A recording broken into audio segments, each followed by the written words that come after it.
안녕하세요. 여러 사연 들으면서 저도 언젠가는 이야기할 소재가 있을까 싶었는데 얼마 전 돈 욕심에 눈이 먼 형님 덕분에 평범치 않은 사건이 생겨 이렇게 사연을 보내보게 되었어요. 당시에는 심각하기도 하고 걱정도 되었는데 지금에 와서 보니 어처구니 없기도 하고 큰일이 아니구나 하는 생각이 드네요. 저는 30대 후반 전업주부인데요. 결혼 생활을 해보니 남편과의 관계도 중요하지만 시댁과 사이가 틀어지거나 좋지 않은 집안들도 주변에 흔하게 보이더라고요. 그래서 결혼 초반에 걱정을 많이 했는데 걱정할 필요가 없게 만들어준 사람이 지금의 남편이에요. 신랑은 별 볼 일 없는 평범한 회사원이지만 막둥이로 사랑을 많이 받고 자라서인지 애교도 많고 저희 가정뿐 아니라 양가 가족들을 잘 챙기는 덕분에 저도 시댁에 적응을 잘할 수 있었어요. 더군다나 시어머님도 저를 많이 아껴주셔서 저도 시어머님을 친정엄마처럼 사랑하고 존경하게 되었어요. 시댁에 딸이 없어서인지 지금도 친딸과 엄마처럼 집에 자주 찾아뵙고 데이트도 많이 하고 있답니다. 또 대화가 많이 없는 친정도 저와 신랑이 있으면 웃음꽃이 끊이지 않을 정도로 신랑은 집안에 없어서는 안 될 고마운 존재가 되었답니다. 남편과 이런 결혼 생활을 하는 것이 제게는 더 꿈만 같은데요. 왜냐하면 제가 어릴 때 저희 집은 사정이 여의치 않아서 부모님은 서울로 돈을 벌러 가시고 저와 언니는 큰엄마 댁에 맡겨져 눈칫밥을 먹고 자랐어야 했기 때문이에요. 저희는 엄마 아빠의 사랑이 가장 필요한 나이에 관심과 사랑을 받지 못하고 바쁜 부모님의 뒷모습만 보며 일찍 철이 들었어야 했어요. 나이에 맞는 모습보다는 늘 어른스러운 척하며 지냈던 날들이 많았던 것 같아요. 큰엄마는 가뜩이나 삶이 힘들고 팍팍한 상황에서 저와 언니까지 맡게 되어 힘에 부치셨던 것 같아요. 그래서 저희 밥상에는 항상 콩자반이나 김 정도만 내어주시고 고기 반찬이나 계란말이 같은 음식은 자기 식구들에게만 몰래 내어주셨어요.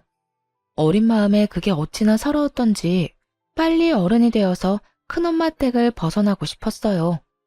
사촌 언니도 저희를 밖에서 만나면 남을 보듯 무시했고 한 번은 거지자매 지나간다 라고 뒤에서 욕하는 것도 들었어요.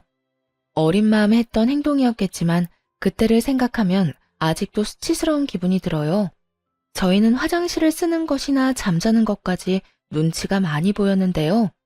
큰엄마네 식구들이 화장실을 다 쓰고 난 뒤에 저희가 화장실을 쓰거나 등교하는 날은 무조건 새벽에 일어나 가장 먼저 조용히 씻고 나왔어야 했어요. 한 번은 추운 겨울이었는데 난방비를 아끼려 큰엄마네 가족들은 내복에 두툼한 이불을 온갖 방한용품들을 구비하셨는데 저희는 여름에 사용하던 이불을 그대로 써야 했어요. 어린 마음에 어찌나 서럽고 슬프던지 둘이 꼭 붙어 울면서 잠에 들었어야 했고요. 겨울 이불은 비싸니까 저희 자매에게는 줄 수 없으니 있는 이불을 덮으라고 하시더라고요. 지금 와서 생각해보면 어린 아이들에게 너무하셨던 것 같아요. 그렇게 고등학생이 되어 겨우 서울에 자리 잡으신 부모님과 함께 지낼 수 있게 되었지만 내 식구가 살 집과 생활비를 감당하기에는 빠듯하기는 마찬가지였어요.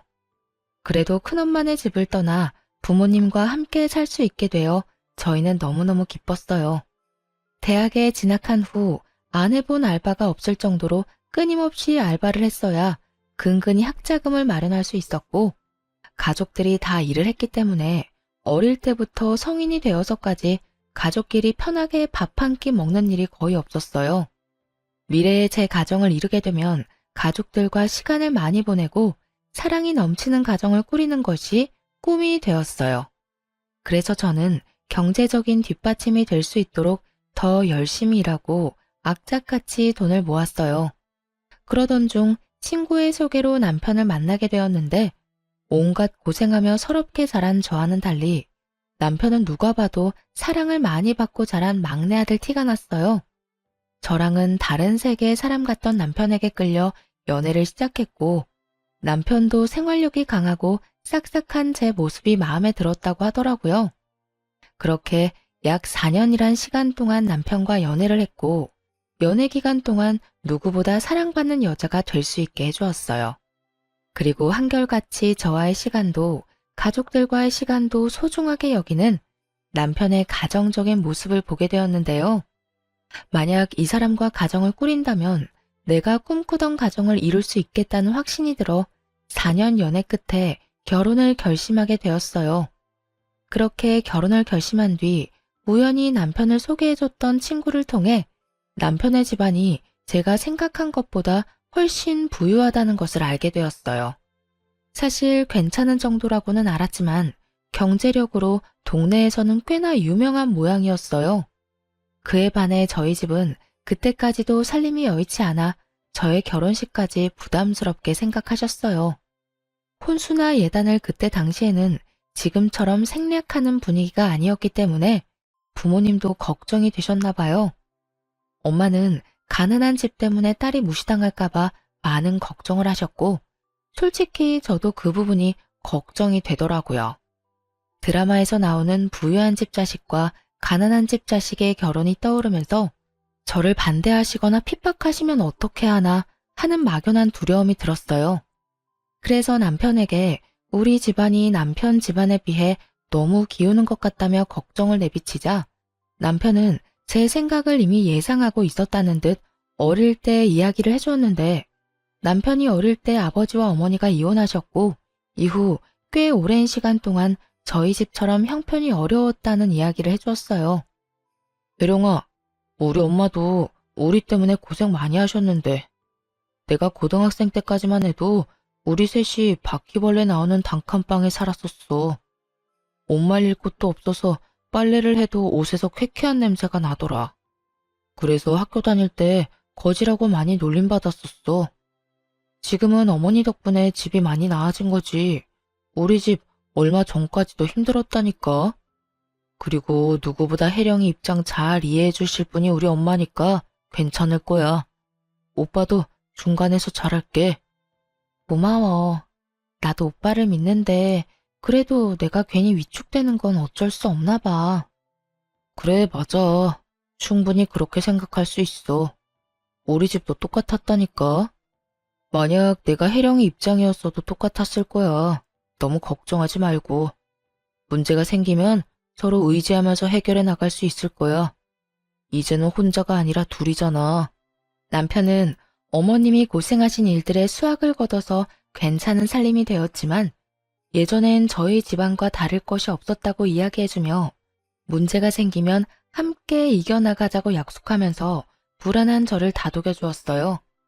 그리고 결혼하겠다는 말씀을 드릴 때 어머님께 저희 집 사정을 넌지시 말씀드렸고 본인도 그런 시절이 있으셨다며 공감이 된다고 우리가 결혼하게 되면 제가 힘들지 않게끔 배려하겠다는 이야기를 들었어요. 비록 남편에게 건너들은 말이었지만 이렇게 남편을 번듯하게 사랑이 넘치게 키워주신 것을 생각하면 시어머님도 분명 좋은 분일 거라는 생각에 저는 부담을 많이 내려놓을 수 있었어요. 이후 실제로 저희 둘이 재정적으로 힘든 부분은 시댁에서 조용히 도와주셨기 때문에 양가 집안의 분란 없이 무사히 결혼식을 마치게 되었는데요. 결혼식을 준비하는 과정을 통해서도 저는 시댁을 많이 신뢰할 수 있게 되었어요. 그렇게 결혼 후 첫 명절이 찾아왔고 긴장되는 마음으로 저는 시댁으로 향했어요. 남편은 걱정 말고 자기만 믿으라고 해주었지만 시댁 식구들을 정식으로 뵙는 것은 처음이라는 생각에 몸이 굳어 남편의 시덥지 않은 농담에도 웃음이 나질 않았어요. 하지만 걱정했던 것과는 달리 시어머님은 편하게 저를 맞이해 주셨고 갈아입을 옷까지 세심하게 준비해 주실 정도로 저를 신경 써주셨어요. 애령아, 처음이라 긴장이 많이 되지? 이거 입으렴. 첫인상 중요하다고 한껏 차려입고 올 텐데 불편할 것 같아서. 내가 네 생각해서 사봤는데 마음에 들지 모르겠네. 안 맞는 것 같으면 편하게 말해주렴. 감사합니다, 어머님. 아유, 우리 집이 남자들 뿐이라 늘 삭막했는데 네가 오니 집안이 훤한 것 같네. 긴장하지 말고 편하게 즐거운 명절 보내자꾸나. 시어머님의 따뜻하고 다정한 말씀에 한결 마음이 편안해졌고 먼저 도착해 있던 아주버님도 남편과 투닥투닥 장난을 치시며 분위기를 많이 풀어주셨어요. 남편의 유하고 착한 성격이 어머님을 참 많이 닮았다는 생각이 들더라고요. 본격적인 명절 준비를 하기 위해 시어머님과 함께 장을 보고 돌아오던 길에 형님을 만나게 되었는데요. 유하고 동글동글한 아주버님 인상과는 달리 형님은 마른 체격에 미간 사이에 깊은 주름까지 있어 겉으로 봤을 때 굉장히 까칠해 보이셨어요.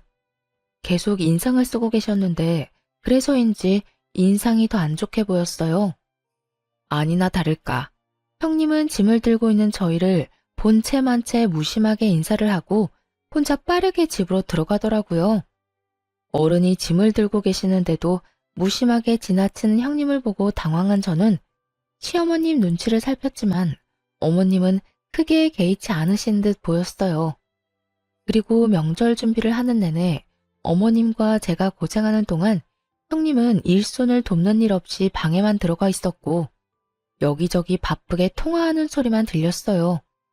식사 시간에도 저와 어머님이 식사를 차리는 것을 오히려 당연하게 생각하는 듯 밥상이 다 차려져야만 방에서 나와 자리에 앉으시더라고요. 화기애애하게 식사하는 도중에도 가족이 무슨 말을 하는지 관심 없다는 듯이 핸드폰만 만지작거리면서 깨작깨작 밥술을 뜨는 형님 때문에 다들 살살 눈치를 보는 것 같았어요. 어머님, 근데 명절이라고 이렇게 여자들이 밥상 차리고 아직도 이러는 게 말이나 돼요? 그냥 밖에 나가서 외식 한번 하고 얼굴 보면 끝이지. 가끔 보면 우리 가족들도 너무 구시대적인 것 같아요. 그리고 자기는 언제까지 여기 있을 생각이야? 나 너무 바쁜데 이제 슬슬 일어나지? 아, 자기 왜 그래? 엄마랑 재수씨가 힘들게 차린 음식인데.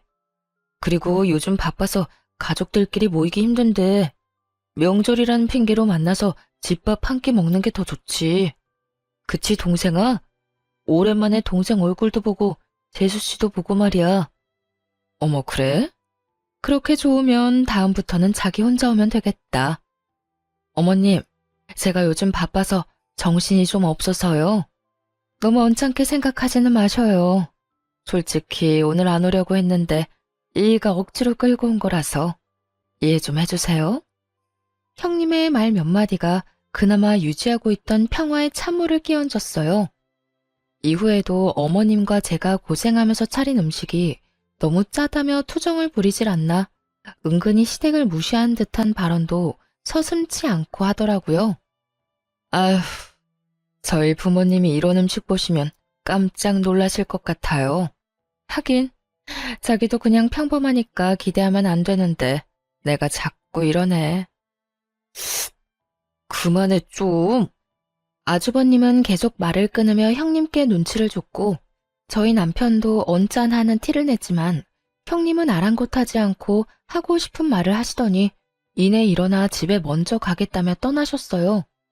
어머님은 그런 형님을 크게 신경 쓰는 것 같지 않으셨지만 속으로는 형님을 좋아하지 않으시는 것이 느껴졌어요.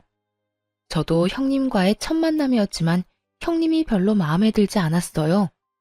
어머님께 틱틱거리는 것도 마음에 들지 않았고 여러 사람 기분 상하게 하는 데에 특별한 능력이 있나 보다 하는 생각이 들었죠.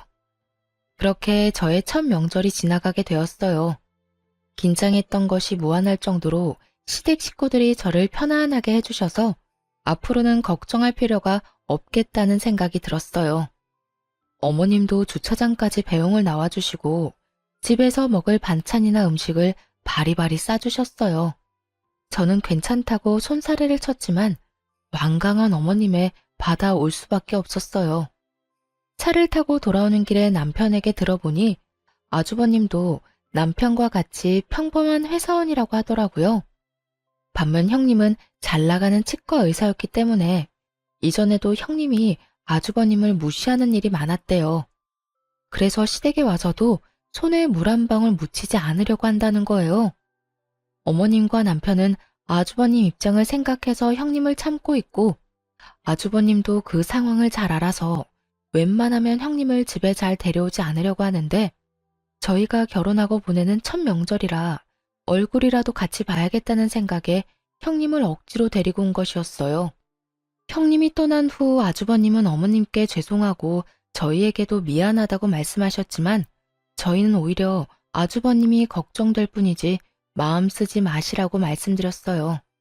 그렇게 명절이 무사히 끝나고 아주버님 내외 일로 속상하셨을 어머님의 마음을 풀어드리고 싶었던 저희 부부는 어머님을 모시고 가까운 근교로 식사를 하게 되었는데요. 바람을 쐬는 동안 어머님께서 어려운 시절에 있었던 일들을 말씀해 주셨어요. 어머님도 홀로 자식 둘을 키우시면서 사기를 당하기도 하고 사업이 망해 모아놓았던 돈도 다 잃어보고 빚더미에도 앉아보는 등 힘든 일들이 정말 많으셨더라고요. 이야기를 듣는 저와 남편의 눈시울이 금세 붉어지자 어머님은 늙은이 이야기 듣고 울지 말라며 지금은 이렇게 번듯하게 아들 둘 키워 잘 살고 있지 않냐며 다 지난 일인데 괜히 이야기를 꺼냈다며 여유롭게 웃으셨어요. 어머님이 겪으셨던 일에 비하면 저의 일화는 아무것도 아니지만 어릴 때 큰엄마네 얹혀 살았던 일들과 집안이 기울어 힘들었던 이야기를 꺼냈고 어머님 눈에도 어느새 눈물이 맺히셨어요. 그러면서 말해주신 말들이 저에겐 참 힘이 되더라고요. 그런 일들이 있을 때 잘 버티면 이상하게 좋은 일이 오더구나. 힘든 일 이후에는 꼭 좋은 일이 오니까 혜령이 너도 앞으로는 좋은 일들만 가득할 거야. 저는 어머님의 말씀에 감동을 받아 참았던 눈물이 왈칵 났어요. 그 대화를 계기로 어머님과 저의 사이는 더욱 가까워지게 되었고 저에게 그날은 어머님께 따뜻한 사랑을 받았던 추억으로 오래도록 기억되는 날이 되었어요. 식사하는 내내 아주버님 내외에 대한 이야기는 꺼내지 않았고 어머님도 굳이 말씀하지 않으셨지만 저희가 부족하게나마 어머님을 위로하고 싶어 한다는 사실을 느끼셨는지 저희에게 고맙다는 말씀을 계속하셨어요. 시간이 지나 형님 해프닝은 잊혀가며 평소처럼 알콩달콩 지냈는데요. 하루는 웬일인지 형님께 먼저 전화가 왔어요. 아주버님과 해외에 나갈 예정이라 그 기간 동안 강아지를 돌봐달라는 부탁을 하려 전화를 했더라고요. 저는 그다지 내키지 않았지만 평소 강아지를 좋아했고 아주버님을 생각해 형님 내외의 여행 기간 중 저희 집에서 강아지를 돌보기로 했어요. 남편과 함께 매일 강아지를 산책시키고 목욕도 시켜주면서 나름 재미있는 시간을 보냈던 것 같아요. 형님 내외가 여행해서 돌아오는 날, 역시나 저희의 예상대로 아주버님 혼자 강아지를 데리러 저희 집에 오셨어요. 오랜만에 뵙는 아주버님과 여행 이야기도 들을 겸 차를 한 잔 내어오는데 아주버님께서 형님과 이혼을 하고 싶다는 말씀을 조심스럽게 하셨어요. 나 정말 아내랑 이혼하려고. 재수 씨는 앞에서 이런 이야기해서 부끄럽네요. 아주버님, 그런 말씀 마세요. 서로 맞지 않으면 이혼하는 거죠. 요즘 세상에 그런 게 부끄러운 일인가요? 오히려 합리적이고 좋은걸요. 그렇게 말해주니 고맙네요. 민호야, 네가 결혼을 참 잘했다. 나는 아내 때문에 어머니께 걱정만 끼쳐드린 것 같은데 재수 씨는 항상 우리 어머니께도 너무 잘해주시고 우리 민호한테도 잘하고 항상 고마워요, 재수 씨. 별 말씀을요. 시댁에서 너무 잘해주셔서 오히려 제가 감사한걸요. 아주버님은 형님과 더 이상 같이 사는 것은 의미가 없는 것 같아 여행 중에 이혼을 요구했지만 형님은 아주버님과 이혼을 하지 않겠다고 했대요. 그 이유는 다름 아닌 돈 때문이었는데요. 시댁이 부유하다는 것은 알았지만 실제로 시어머님은 꾸준한 부동산 경매로 자산을 불려오셨고 가지고 계신 부동산만 수십 채라고 들었어요. 상가 건물만 5채가 넘는다는 이야기를 들었지만 구체적으로 자산의 규모가 어느 정도인지는 정확히 알지 못했는데요. 이 사실을 대략 알고 있던 형님도 시어머니가 돌아가시게 되면 어머님 유산이 대부분 아주버님께 올 것이라고 생각했고 유산을 받은 이후에 이혼하게 되면 위자료를 한 푼이라도 더 받을 수 있을 거라는 생각에 이혼하지 않겠다고 버티고 있는 것이었어요. 평소 형님이 가정주부인 저를 무시하는 이유도 별 볼 일 없는 가난한 집안 출신이기 때문에 애초에 어머님 성에 차지 않을 것이라 생각했기 때문이었어요. 그 사실을 알게 된 저희 신랑은 화가 머리끝까지 차올라 당장이라도 형님 병원에 찾아가 당장 이혼하라고 말하겠다며 난리쳤지만 아주버님과 형님의 일이니까 우리가 선뜻 나서지 말자고 말려 겨우 마음을 가라앉혔어요. 결혼한 지 1년 정도 되어갈 즈음 감사하게도 저희에게 아이가 생겨 사이가 더 돈독해졌지만 아주버님 내외는 사이가 더 나빠져 아예 따로 살고 계신다는 이야기를 듣게 되었어요. 출산을 하고 얼마 지나지 않았을 때 친정엄마가 유방암 판정을 받으셨다는 연락을 받게 되었어요. 아이가 태어난 지 얼마 되지 않았던 상황이었고 가뜩이나 외벌이라 넉넉지 않았던 저희 살림에 수술비를 감당하는 것은 무리였어요. 수술비뿐 아니라 엄마 병원도 제대로 찾아가기 힘든 상황이었기에 가슴이 턱턱 막혔어요. 저는 무직자 대출이라도 받아보려고 아이를 돌보면서도 여기저기 알아보았지만 갓 태어난 아이를 돌보는 일도 벅차 너무 막막했어요.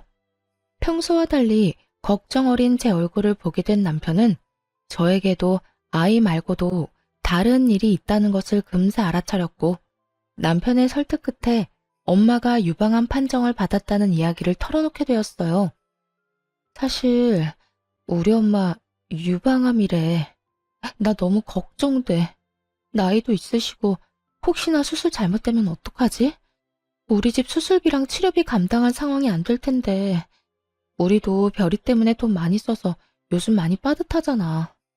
그래서 아기 보면서도 걱정이 돼서 자꾸 눈물이 나. 바로 말 못해서 미안해. 여보한테 짐이 될까봐 말하기 어려웠어. 지금도 혼자 버느라 힘들어하는데 이런 일까지. 네가 뭐가 미안해. 내가 더 많이 못 벌어와서 미안하지. 우리 살림도 혜령이 덕분에 아껴서 잘 살고 있고 너랑 별이가 나한테 와줘서 너무 행복한데 정작 힘들 때 몰라줘서 미안해. 이제 같이 방법을 찾아보자. 우리 결혼할 때 기억나지? 둘이 같이 의지하면서 해결해 나가기로 했던 거. 기억나. 남편은 아주버님께 한번 도움을 청해보겠다고 했지만 아주버님 사정을 뻔히 아는데 부탁하는 것이 너무 죄송해 남편을 말렸어요. 그렇게 둘이 여기저기 대출을 알아보는 중에 아이를 돌봐주러 집에 오셨던 어머님께서도 사실을 알게 되셨는데요. 시어머님은 한 걸음에 은행으로 달려가 수술비 전액을 마련해 주셨고 저는 한사코 받지 않으려고 했지만 남편의 권유로 어머님의 도움을 받게 되었어요. 엄마가 아프신 것만으로도 마음고생이 심할 텐데 별이 태어난 지 얼마 안 돼서 이런 일이 있으니 네가 더 혼란스럽고 힘들었겠다. 아기 보면서 한창 행복할 때인데 말이야. 별이는 내가 최대한 돌봐줄 테니까 혜령이 너는 낮에 어머니 병실에 다녀와라. 그래야 사돈이 금방 쾌차할 수 있을 거야. 어머님 정말 죄송해요. 매번 이렇게 도움만 받는 것 같아요. 너무 죄송해요, 어머님. 이럴 때는 감사해요, 어머님 하고 도움받는 거야. 알겠지? 어머님은 흐느껴 오는 제 손을 잡아주시며 도움받을 수 있는 곳이 있다면 얼마든지 받아도 된다고 다독여 주셨어요. 그때 저는 다시 한번 시어머니에게 꼭 효도하는 자식이 되어야겠다고 다짐했어요. 다음 날 아이를 어머님께 맡기고 친정엄마 입원 수속을 하고 돌아오는 길에 형님도 어머님께서 저를 도와주셨다는 소식을 들으셨는지 쏜살같이 저에게 전화를 하셨는데요.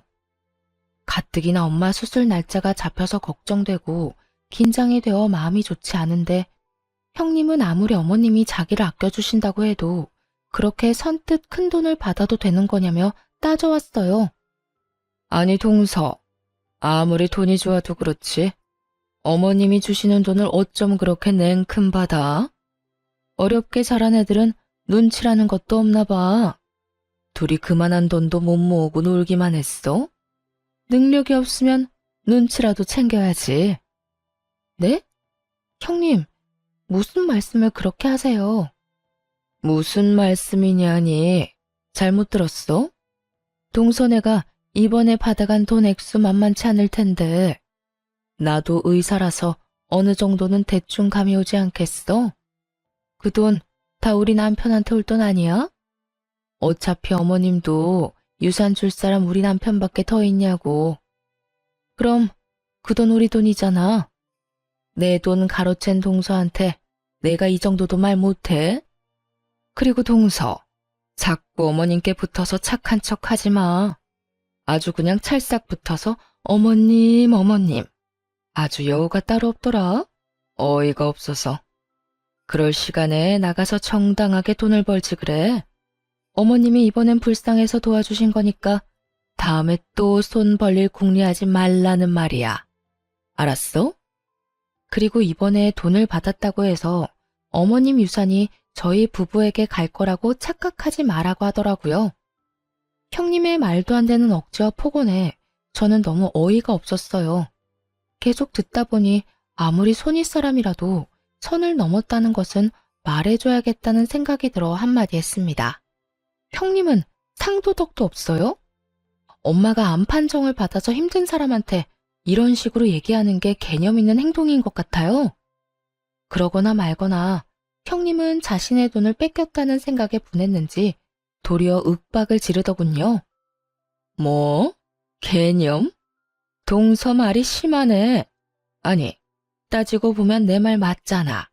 어머님이 불쌍해서 준 돈. 그걸 넙죽 받아먹은 동서도 수준 알만한데 뭘.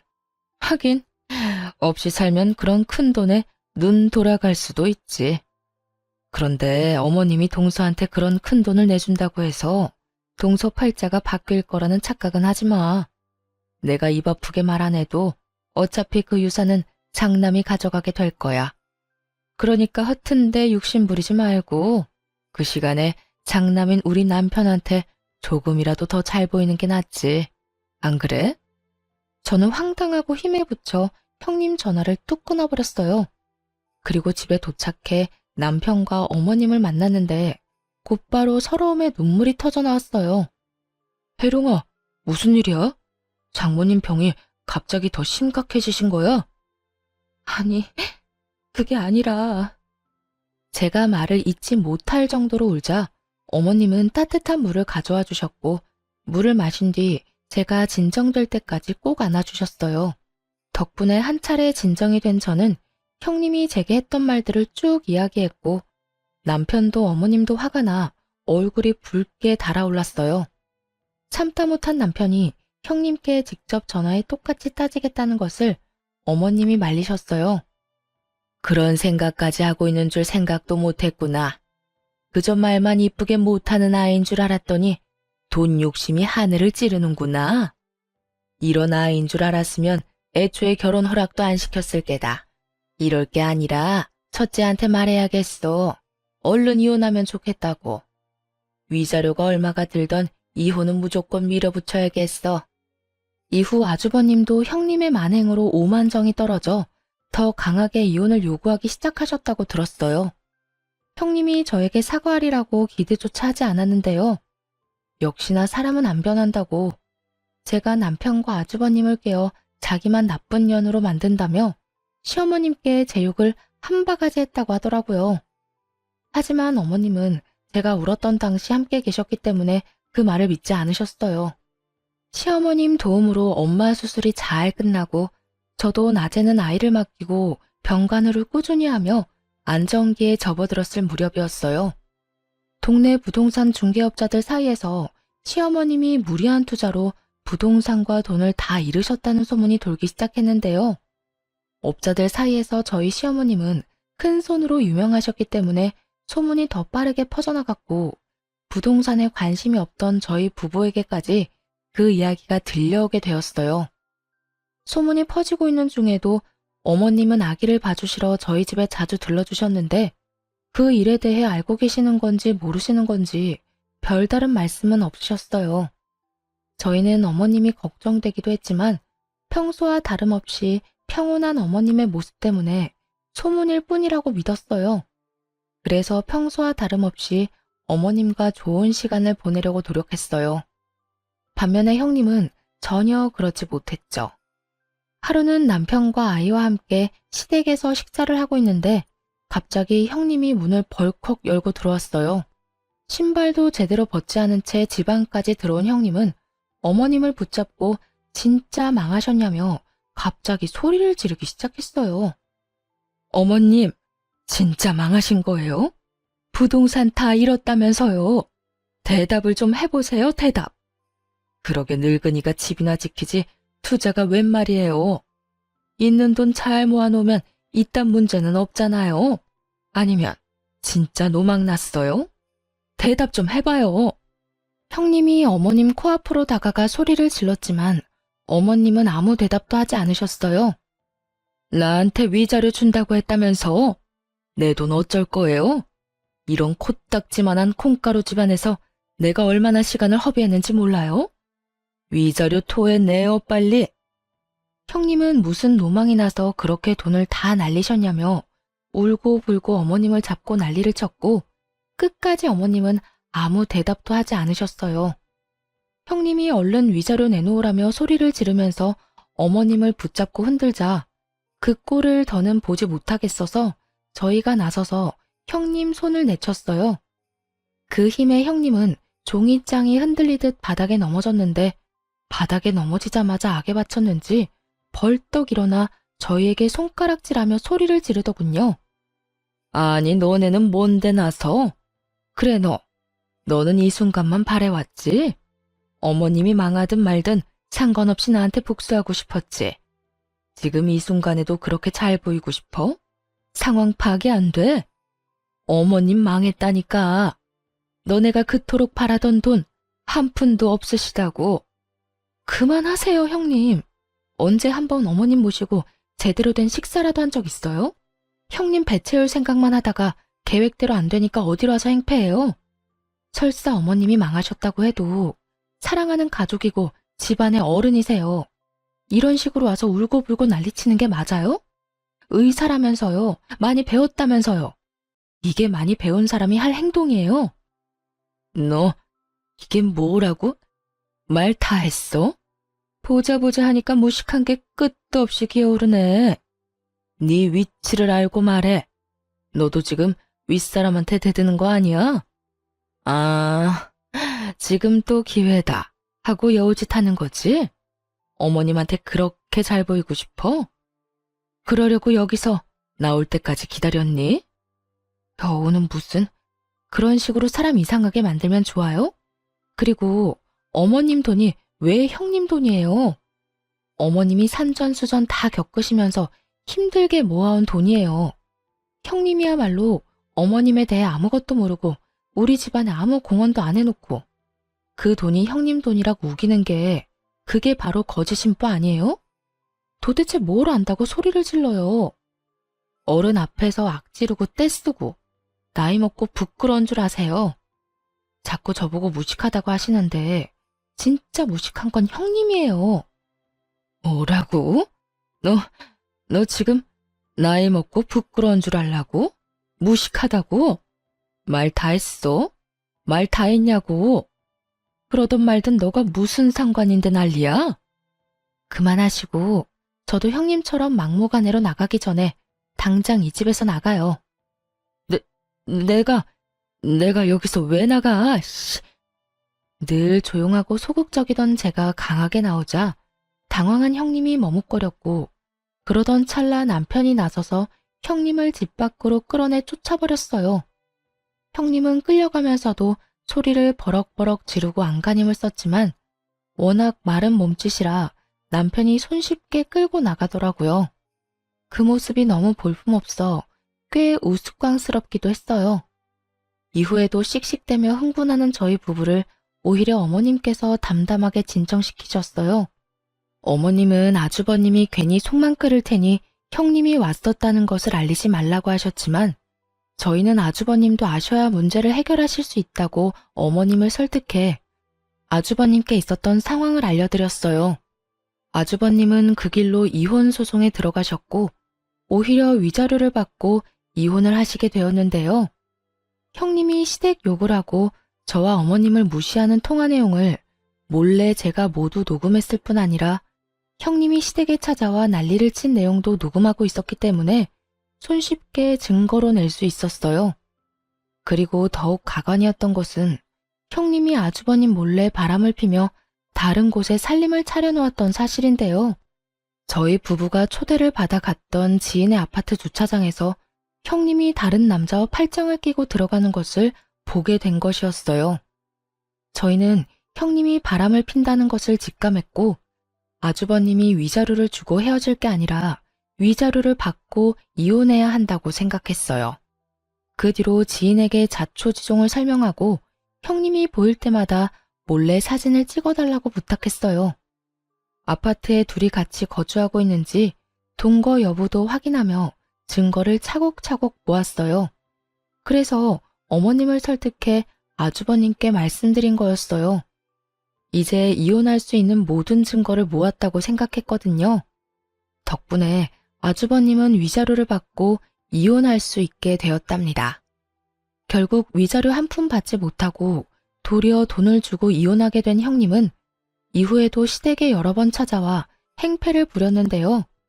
그때마다 저희 부부와 아주버님이 어머님과 함께 지내며 속 시원하게 형님을 내쫓았어요.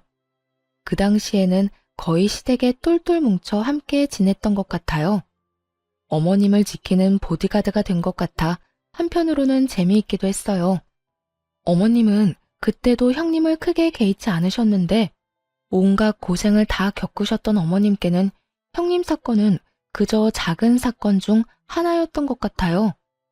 하지만 아이도 돌아가며 돌봐주셨기 때문에 저도 조금은 편안했고 이렇게 가족이 한데 모여 지냈던 경험이 거의 없다 보니 새롭고 행복하기도 했어요.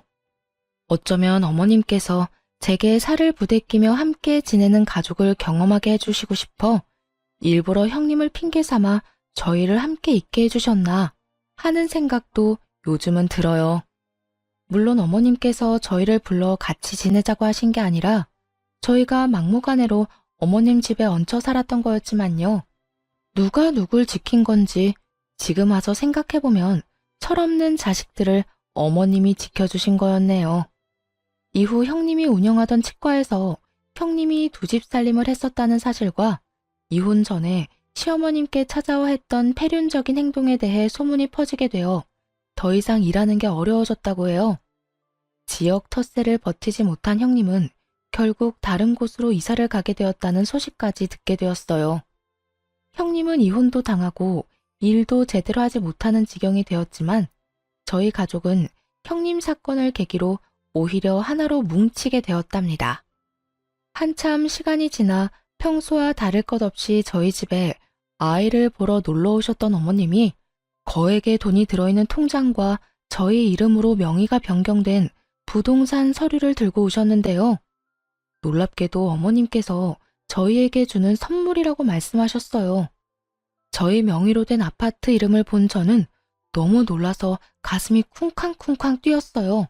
그 아파트는 제가 늘 살고 싶었던 좋은 입지에 있는 대장 아파트였고 통장 안에 찍혀있던 금액도 살아생전 한 번도 보지 못한 액수였어요. 얘야, 그렇게 놀랍니? 아주 눈이 휘둥그레졌구나. 어머님, 어떻게 이렇게 큰 돈과 아파트를, 그것도 저희 명의로요. 사실 내가 한동안 부동산 업자들한테 소문을 좀 냈었다. 내가 망했다는 말은 첫째 며느리 때문에 일부러 낸 소문이었어. 덩달아 너희들까지 속여서 미안하구나. 많이 걱정했지? 그러셨구나. 저희도 조금 걱정이 되긴 했어요, 어머님. 하지만 어머님이 평소와 같으시니까 소문을 믿지 않고 있었어요. 만약 무슨 일이 있으셨으면 저희한테 먼저 이야기해 주셨을 거라 생각했거든요. 그래, 너희 말이 맞아. 만약 내가 망했다면 소문이 너희에게 들리기 전에 말해 주었을 거야. 우린 가족이잖니. 가족에 대한 얘기를 소문으로만 듣게 할 순 없지. 네, 어머님 말씀이 맞아요. 형님은 가족의 말은 들어보지도 않고 아무 상관없는 사람의 말을 믿었잖아요. 그건 가족이 아니라고 생각해요, 어머님. 가족에게 무슨 일이 있으면 먼저 물어보고 들어봤어야 했어요. 그게 제가 형님께 제일 화가 났던 이유였어요. 그래. 우리 며느리 말이 맞다. 역시 우리 며느리가 제일 똑똑해. 솔직히 그날은 네가 너무 화를 많이 내서 나도 놀랐단다. 우리 며느리한테 이런 면도 있구나 싶고 아주 든든하고 고마웠어.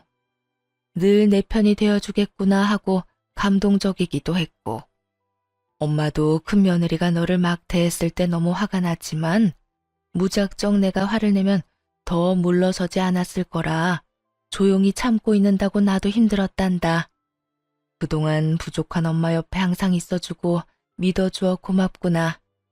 이건 너희에게 주는 내 선물이니까 부담 갖지 말고 받아주렴. 알고 보니 어머님은 형님이 어머님 유산을 노리고 아주버님과 이혼하지 않고 버티고 있다는 것을 알고 계셨어요. 그래서 동네 중개업자들에게 일부러 소문을 내게 하셨던 거였어요. 그동안 투자가 망한 게 아니라 오히려 더 잘 되고 있던 상황이셨대요. 어머님은 저희 부부에게 그동안 사실대로 이야기하지 못해 미안하다고 하시며 아무 말 없이 믿어주고 옆에 있어줘서 고맙다는 말씀을 하셨어요. 저희는 절대 받을 수 없다고 말씀드렸지만 어머님이 너무 완강하셨던 탓에 결국 감사히 받게 되었어요. 그 뒤로도 어머님은 생각지 못한 금액의 돈을 종종 저희에게 베푸셨어요. 받지 않겠다고 해도 워낙 의견이 강하셔서 받긴 받았는데요. 값진 돈 절대 낭비하지 말자고 생각해 그 돈을 차곡차곡 모아두었죠. 그리고 좋은 기회가 생겨 월세를 받을 수 있는 소형 건물까지 매입하는 데 성공했네요.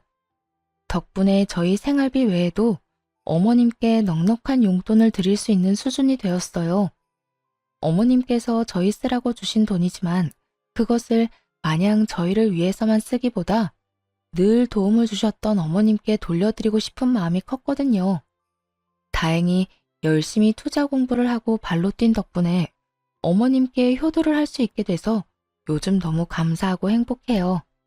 그리고 형님이 지방에 있는 작은 병원에서 겨우 입에 풀칠할 정도로 생활하고 있다는 소식을 건너 듣게 되었죠.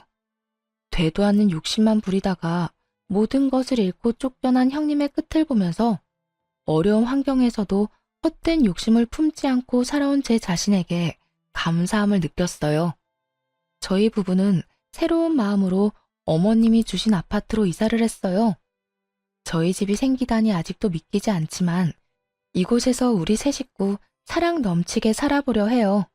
그리고 여전히 시댁 식구들과는 화목하게 지내며 재미있는 나날을 이어가고 있어요. 얼마 전에도 다 같이 모여 맛있는 음식과 영화를 보며 시간을 보냈는데요. 아주버님 농담에 저희 남편의 애교, 아이가 쑥쑥 크는 모습까지 저희는 시간 가는 줄 모르고 웃고 떠들면서 보냈답니다.